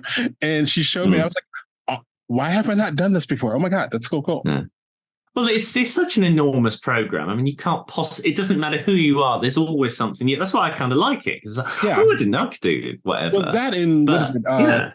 3 + 1 is 4. 8 - 4 is 4. 2001 ways to do the exact same thing. Which is again why I like watching your stuff. Was like, I never thought about going that direction. Yeah, you learn from everybody. Yeah, you end up doing this hodgepodge of, okay, I learned this from Lindsay, I learned this from Ali, I learned this from Arzuza, and then I actually borrowed this from a flash book that was written 12 years ago, So Okay. it's Yeah. mixing it all. Well, it doesn't matter mixing if you get the knowledge. Yeah. I mean, I think that the great thing is what I'm happy about is that for the most part, people who have been following me and saying how much they like what I do, I F up quite a bit when I'm sort of showing things off because that's normal. And Right. they're very forgiving. If anything, they're relieved. Think, oh, good. Well, if you have this problem, you know what I mean? Oh, good. There's hope for all of us. You think, no, I'm not. I'm not the Wizard of Oz. I'm a human being. I've just spent a lot of time fiddling around. I mean, this is the thing. I'm doing the research and development so companies and individuals don't have to. They can take this and go off on their own direction, or just take it and take it. This was the problem when we were on Doctor Who. We didn't have the time to fiddle around with constraints and stuff like that. It was just we had to get this done. So we spent all of our research and development time on the heads because that was brand new. And then we just had to get the thing done in a fairly conventional way with the bodies. And we were also dealing with a very varied group of animation professionals, some of whom took to Toon Boom like a duck to water, others had difficulty. So that was, they're all varied. I mean, I think it's a bit better now, but at the time, Toon Boom Harmony in Britain was extremely new. There was hardly anybody using it, and there's more now. But I was so wanting to push it over here because I thought it was so good in comparison to Flash, or Animate as it's called now. So it was, as a consequence, you had a lot of people who'd never used it before, and they were having to learn everything in like 2 weeks. And they did, and it was amazing what they did. But nevertheless, some did understandably struggle. It's a huge flipping program. Of course they did, But I have a question. Yeah. Because we're about to wrap up. Okay. I'm curious. Like I said, one, we got to do this again because we all right. For those of you who don't know, Ali and I have a history of typically we will keep talking and talking and talking. We'll talk forever. Yeah. Sorry. I think the first time was at 2 hours, and we hadn't done something like that yet. It's like, yeah. And it's like, I have my question to you is there I love the style of the book, and I love the whole simplicity of it.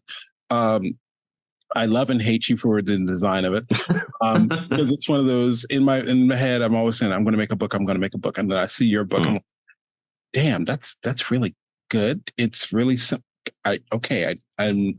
I'm loving the. I'm trying not to use what is it? All the young folks call it retro. I love the style of what you're doing with the fonts and font choices you're using, and even the colors. Is there an inspiration that you're pulling that from? Yeah, sort of. What I wanted to do was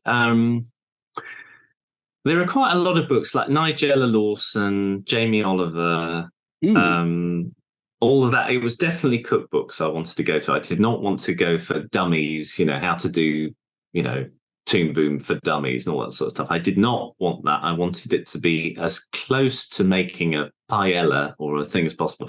And there's that aspirational living sort of feeling to it. It makes you feel good when you're flicking the pages, even though you're not going to eat any of the stuff. So I bought some bowls. I went out and just took loads of good quality photographs of the bowls with nice bokeh and all this sort of stuff, and then drew the characters over the top of it. In this case, this has an actual Toon Boom, arm and torso with a drawn head on the top. But it's to try and constantly make it more human, because you're dealing with something which, if left unchecked, can look too much like this all the time, and that after a while is tiring. Even the background here, I deliberately chose a blue color. I didn't want to go for gray. Okay. Just to freshen it up a bit and look like a blueprint as well. That was the metaphor. Because too much grey, too much boredom. I think, I have friends who are often, most of my friends are either dyslexic or they have ADHD. Mm-hmm. And I think there's something in that where I try to click my fingers and get them back on track because I care so much that I want them to learn. And I know that thinking a different way is not a handicap at all. It's a totally different way of thinking about things. But I do think you have to surprise people all the time and put it in a way that is human. You know, I hate it. As the worst lessons I've had actually are trying to learn how to program, because every programmer that I see on YouTube or whatever it might be seem to forget that human beings are the ones writing the code, which makes no sense. The code is written in a very specific, computer language, and in many ways, in a way, the node view is also like that. It's logic gates. It's this, if this and this, then do this, and if this and this, then do that. And initially, that can be so abstract, people just turn off. They say, "Oh, I can't be doing with that." But if you explain it to them in a way where you say, if you have a barn door open because it's windy, and now because it's not windy, it will be closed. If you try to make it more human and you put it in the real world, they'll understand that. Right. So you think, we'll go with that then. I don't have a problem with explaining it in a way that's using real world scenarios. And that's what metaphorically I wanted to do here. I wanted to strip away as much of the technical as possible and translate it in a way. There's something about food, and even if you don't necessarily like cooking, right, there's something that every child does it. And and following Lego as well. Lego tutorials are also something that I quite like doing, and they are colorful and friendly. There's no text. It's just, right, you put these two blocks together and then you put this one together. Right. And it's far less intimidating than some very dry. And I think the other thing is that I wanted every recipe to actually have a really useful conclusion. I didn't want it just to be completely abstract and have no point, because people don't know how to use that in a real world scenario. Most of the time, if I'm looking around on YouTube, on Toon Boom's manual, I'll look at some node and think, what's that useful for? And then I'll come to a problem that I'll have, and I think, oh God, I don't know what to use for that. And then I'll muck about with anything and see what it works. And then think, oh, I don't really know how to use this. I wonder what it actually does and if I could apply it. And then look into it. Oh, that's what it's useful for. And that's the missing link, is that a lot of the time, it's like transformation waves and transformation scales, they're so abstract initially. And then when you put it to a useful application, suddenly people think, oh, that's what it's useful for. Oh, that's really, yeah. Yes. And it takes the edge off the whole thing. Well, I think I've had this conversation with a couple of people, the ideas of who named some of the things that are... Yeah, there's not consistency, is there? What is it? What is that thing where you don't want something to deform, and I use the well, this is my little pet peeve here. You have two types of thing in Toon Boom. You have switches, right, and you have gate. And they are the same concept. So you'll have both of them essentially switch their inputs. That's both of them do exactly the same thing, but for different things. Right. So if I just get an element up, which is, again, elements, that's a drawing. That's what an element is. It's a drawing, but for some reason they're calling them elements. I don't know why they thought that was a good idea, but okay. Especially since the fact that if you create an element in the timeline view, it names it as a drawing. It's exactly the same thing. But for some reason, there you go. Anyway, so let me just duplicate that. So these two things do the same job, but one does it for pegs and deformations, and the other one does it for images. But one's called a gate and one's called a switch. If it was a transformation switch, then I would already kind of know what it did. You know what I mean? But calling it a gate, you think, oh, what's that? And I think there's quite a lot of that in Toon Boom. I think it's just because different people have developed certain things and they've just sort of put what they've thought it should be in it. And then, I think if this were an Adobe product, I'll say, crap as Adobe can be at times, one thing they might seem to do is there's a consistency of naming convention and stuff. Yes. And I think that's a problem, especially for people who are coming into it fresh, is that there is, it's like all of these little captions here on the side. Mm-hmm. They'll have, I don't know, there's miscellaneous. They've just dumped into all sorts of things here. And you just think, I think this is long overdue for revision here, some of this stuff. Like timing, all of this is brand new. But I know they've got another timing node somewhere else. I can't remember where it is now. But I can't remember where to find it. It's somewhere, and it's got a different shaped icon. I can't remember.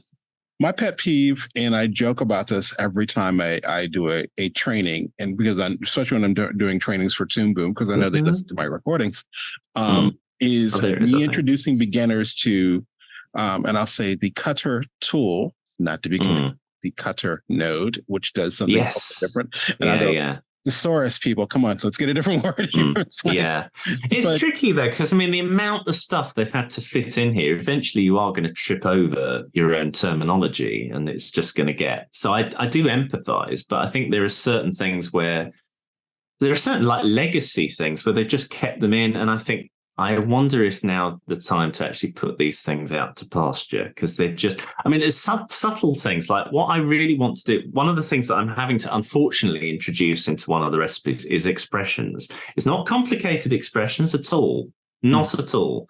But what I want to be able to do is click on any of these things here, go to expression and say new expression here, and create it there and have it appear here.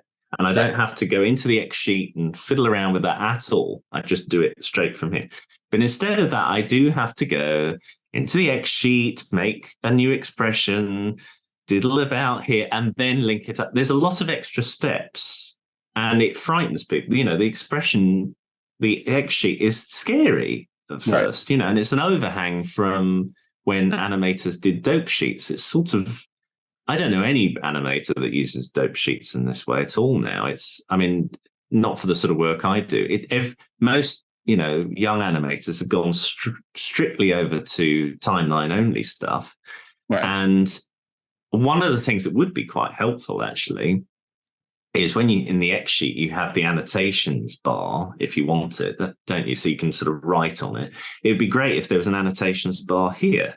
So you could say, okay, from frame 50 to frame 90, you could draw a little line and say, okay, from here to here and stuff. Now that would be really useful. And as a matter of fact, there's a real world equivalent. When I was working on Bob the Builder and things like that, we'd have something called bar sheets, which were essentially timelines. So they were dope sheets, but they were horizontal instead, which I understand more. Everything horizontal makes more sense to me than vertical, because that's the world I occupy. And we were, of course, able to annotate it. And because of that, it helps you with timings quite well, because you're just able to do these sort of arcs. And that's what they were originally designed for. I think they used them in Fantasia, because it's a lot easier to time work to beats and things like that. Music, because music is also written from right to left. It fits that brain pattern, you know? You're able to put the beats in. You can do it as a dope sheet, of course, you know, from top down. But it's like trying to learn Japanese, isn't it? Because that would be top down as well. And my brain doesn't understand that. And I think a lot of modern animators, because they're animating computer first, paper later, it is now more in that way.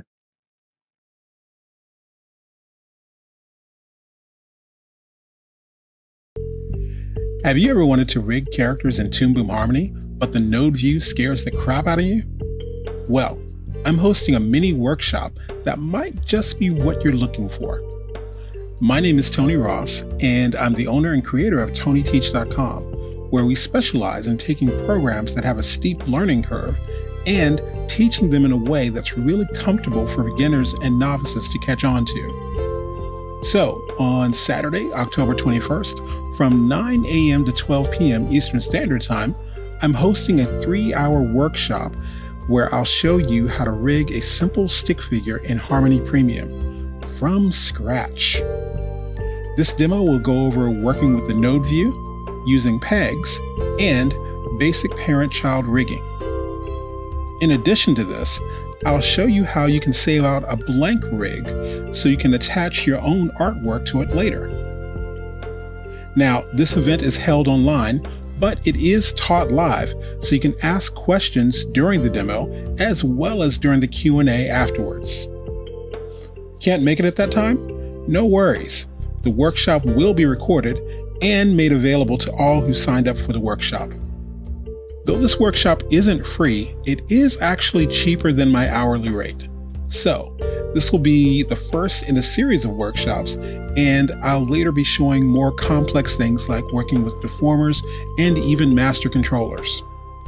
But I actually want to start teaching people the very basics of working in Harmony Premium and how far you can go down the rabbit hole, which is creating your own animations.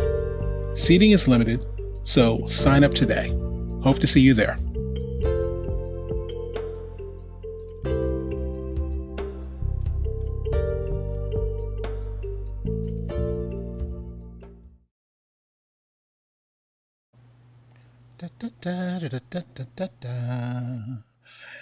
Yes, Ollie is freaking amazing. Wanted to give a shout out to Tim, Giovanni, as well as Ollie Putland. Thank you a lot. I look at a lot of their rigs. I'm going like, whoa. Now, do you have to be, is everything in Harmony that complex? Nope. I am on the other end of the spectrum, typically working with beginners and or always trying to design what's that word I'm looking for?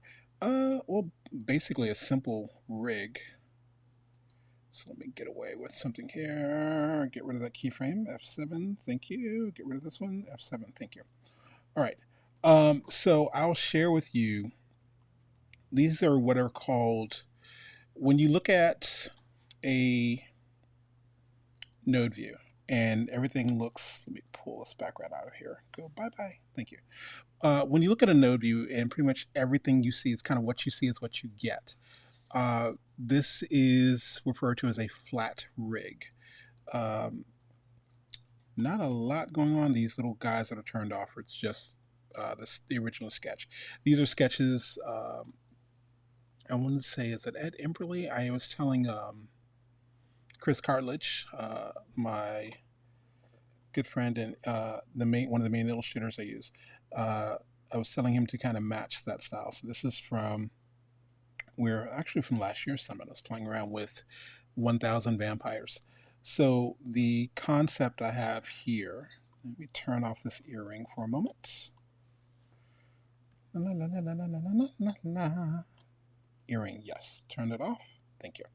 So what I have here is there are the eyes, there's the mouth, and everything, but there's also the afro, and the way I have it set up is I can take this little dot and kind of move stuff around like this.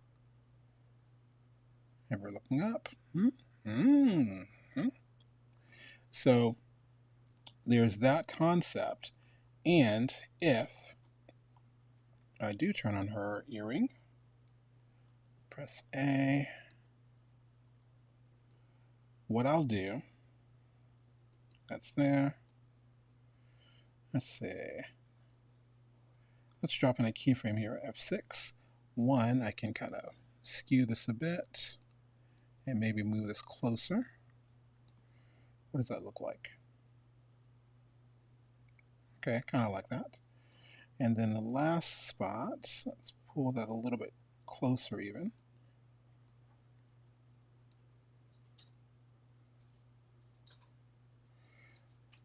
Yeah, I haven't put in both her earrings yet, but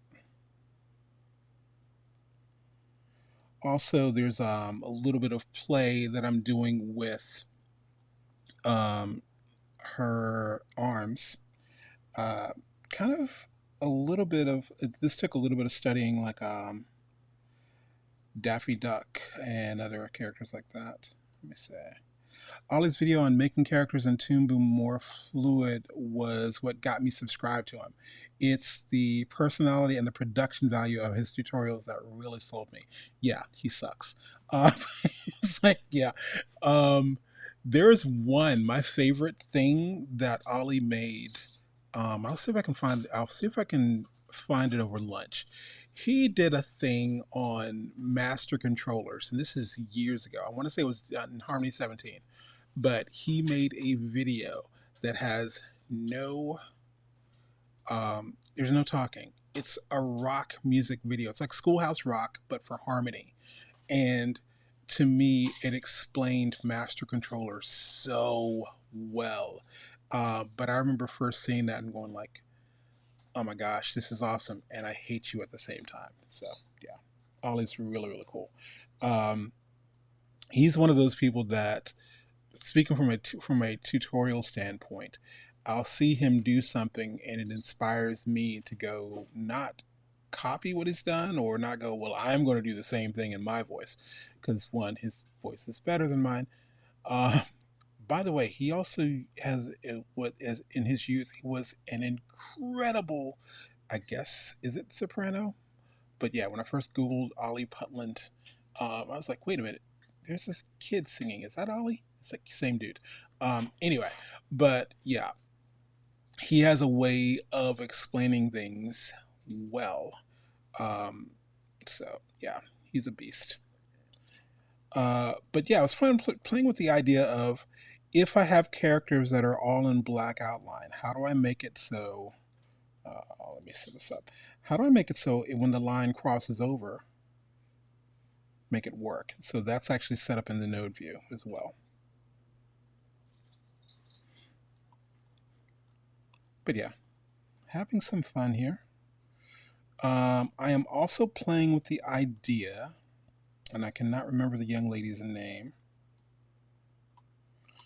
but I was looking at, there's a young lady on YouTube that built some brushes in, I want to say Procreate, but she was doing natural hair. So I was hoping, and I was hoping to get her interviewed for the summit, but hopefully I'll at least catch up with her on my upcoming podcast, because I definitely want to pick her brain. But I was looking at some of her tutorials and what she did in Procreate and tried to recreate that as far as, natural hair or African American hair. How do I do this in Harmony? So these are some brushes that I'm playing with right now. I haven't got exactly where I want, but it's getting close. So. But yeah, this is talk about progression. This is what I did last year versus this is what I'm doing this year. So, la la la la la la la. Everything's a journey. Meanwhile, all right. So we are ready to end the first session of today. We are going to be coming back on at 1. Let's see. Who are we picking up at 1? Oh, Dave Levy at 1 p.m. Who's got an awesome book that is, I was very happy. Joanna Davidovich did an intro, and again, this is that whole thing of animation is networking. If this summit teaches you nothing else, not about the tutorials, not about any of that stuff, animation is networking. To quote Mark Simon, people hire who they know and trust, and when who they know and trust aren't available, they ask who they know and trust. Who do they know and trust? So I think it was the first year that I did the summit. I had this wild idea. I said, I think I want to get Steven Silver on the summit. And my inner voice was like, dude, you don't know Steven Silver. It's like, well, who do you know that knows him? So I went into my Facebook group, or my Facebook, and said, okay, all right, you have 14 people you have 14 mutual friends. Okay, out of this list, who do you think knows them? So I reached out to Mark and I said, hey, Mark, do you know Steven Silver, or do you Facebook know Steven Silver? And he goes, I know Steven Silver. I said, cool. I was thinking about interviewing him. Do you think you could do an intro for me? He said, yeah, man, send me the info about the summit, and I'll reach out to him. Cool. So 4:00 that afternoon, Steven Silver was part of the summit, and I'm still floored by that. The fact that we had people like, oh my gosh, we had somebody from The Simpsons on this year's summit. Yeah, I didn't make that happen. That was a conversation with my colleague and one of our sponsors, Melissa at Wacom. She says, hey, do you have Mike Atneal on the summit? No, I don't. Oh, cool. I'll do an intro. So that's the whole thing. And recently, one of my students was complaining about how much stuff you have to do with the whole networking aspect of things. And with almost any line of work, you're going to have to do that. Well, I don't want to do this. Well, then getting another line of work, because it is about getting out, talking to people. One of the things that I don't do as much as I should do when there's something happening locally. I know Adobe actually had a couple of things here in Atlanta recently, and I was like, I'm kicking myself because I didn't go, because my tutorial and one of my big crushes is Mr. Terry White. If you're listening, hey Terry, how you doing? So trying to get on that level, and he was there, and it's like, we've talked about doing an interview and everything like that, but that was an opportunity for me to rub elbows and chat with other people that are here in Atlanta, as well as talk to Adobe about stuff. So you have to network, you have to get out there. And at the end of the day, don't make it weird. It's basically talking to someone.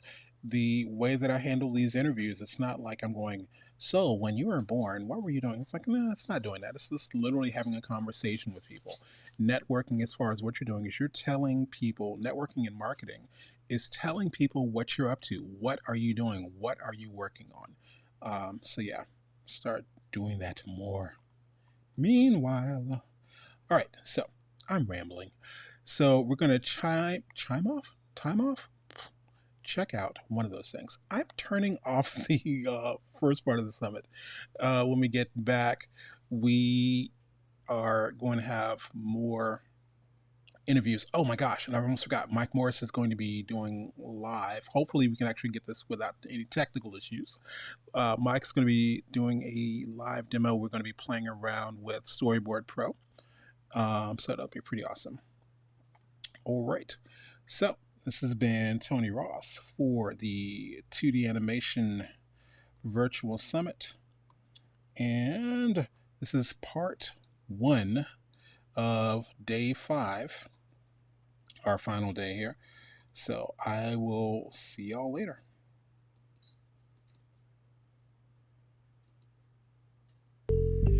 Have you ever wanted to rig characters in Toon Boom Harmony, but the node view scares the crap out of you?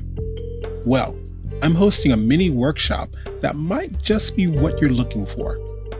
My name is Tony Ross, and I'm the owner and creator of TonyTeach.com, where we specialize in taking programs that have a steep learning curve and teaching them in a way that's really comfortable for beginners and novices to catch on to. So, on Saturday, October 21st, from 9 a.m. to 12 p.m. Eastern Standard Time, I'm hosting a 3-hour workshop where I'll show you how to rig a simple stick figure in Harmony Premium from scratch. This demo will go over working with the node view, using pegs, and basic parent-child rigging. In addition to this, I'll show you how you can save out a blank rig so you can attach your own artwork to it later.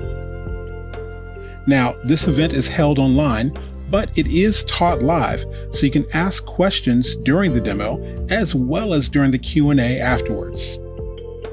Can't make it at that time? No worries. The workshop will be recorded and made available to all who signed up for the workshop. Though this workshop isn't free, it is actually cheaper than my hourly rate. So, this will be the first in a series of workshops, and I'll later be showing more complex things like working with deformers and even master controllers. But I actually want to start teaching people the very basics of working in Harmony Premium and how far you can go down the rabbit hole, which is creating your own animations. Seating is limited, so sign up today. Hope to see you there.